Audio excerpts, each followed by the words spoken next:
I think it's so funny seeing all these posts on Reddit and actually some people in real life who were Kamala supporters saying, I don't know, there's something there. I think this election might have been stolen. This might have been a stolen election. The votes just don't add up. And I'm just like, wow, really? After the whole fucking acting all high and mighty for 4 years, talking about how Republicans are fucking insane because they claim that 2020 was stolen. They're just fucking batshit insane. They hate democracy. They're fascists. They're all these different things. And to be fair, right, there's a lot less Democrats saying that 2024 was stolen compared to Republicans that said 2020 was stolen, right? So if you're just a regular Democrat that is upset with the results and you have whatever, you're not a fan, that's fine. This video is not about you. But to the Democrats that did say the election was stolen, yeah, you're all a bunch of fucking clowns. Like, there's no other fucking way to describe it. You just prove that you actually believe in fucking nothing. That anything that you say about, democracy, you care so much about it, you only care about democracy so long as Democrats win, right? And you had no other argument to make because Trump not only won all the swing states, he won the popular vote. So you guys, were planning if Trump was going to win. Most of you figured that it was going to be through the Electoral College and there's no chance he was going to win the popular vote. Well, he did. So now you don't have that to use to talk about that being undemocratic, the Electoral College system. So you default to saying, well, something fishy was going on, the election, something with Elon Musk paying people off and something with this and something with that.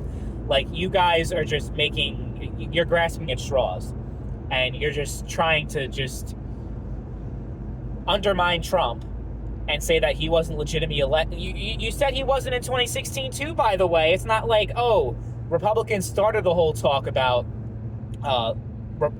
elections being stolen, about all that stuff. No, a lot of, including Hillary Clinton herself, said that Donald Trump, and I quote, Donald Trump is an illegitimate president who was only elected because of Russia. Russia got him in there. They hacked the election. They had trolls on Facebook and all this stuff. If it weren't for all of that, I would have been president and Trump would not have got in. So there were plenty of Democrats that were saying it in 2016 and, leading up to his inauguration. And they were talking about impeachment before he was even sworn in.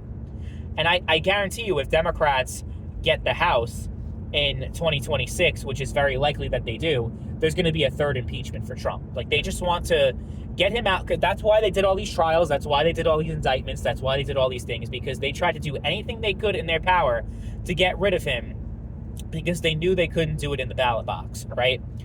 But now that it's happened, they're just like, they're coping hard.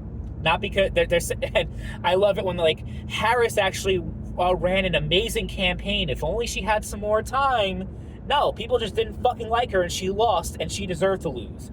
So it's great though. Please don't take any lessons from this election. Don't take any lessons from the fact that a majority of Hispanic men voted for Donald Trump. So the whole racist white supremacy thing, he hates brown people, it's going to be a tough case to make because he got more support than the Democratic candidate did. At least with Hispanic men. The overall Hispanic vote, I think, was like 45% if you add the women in there, because they broke for Harris pretty strongly.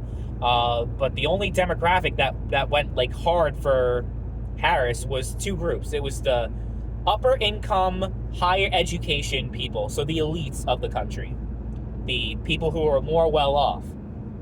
But lower income voters actually broke for Trump, which is typically like they go for Democrats, but they went for Trump. So who's the out of touch elite party now? I don't think it's the Republican Party.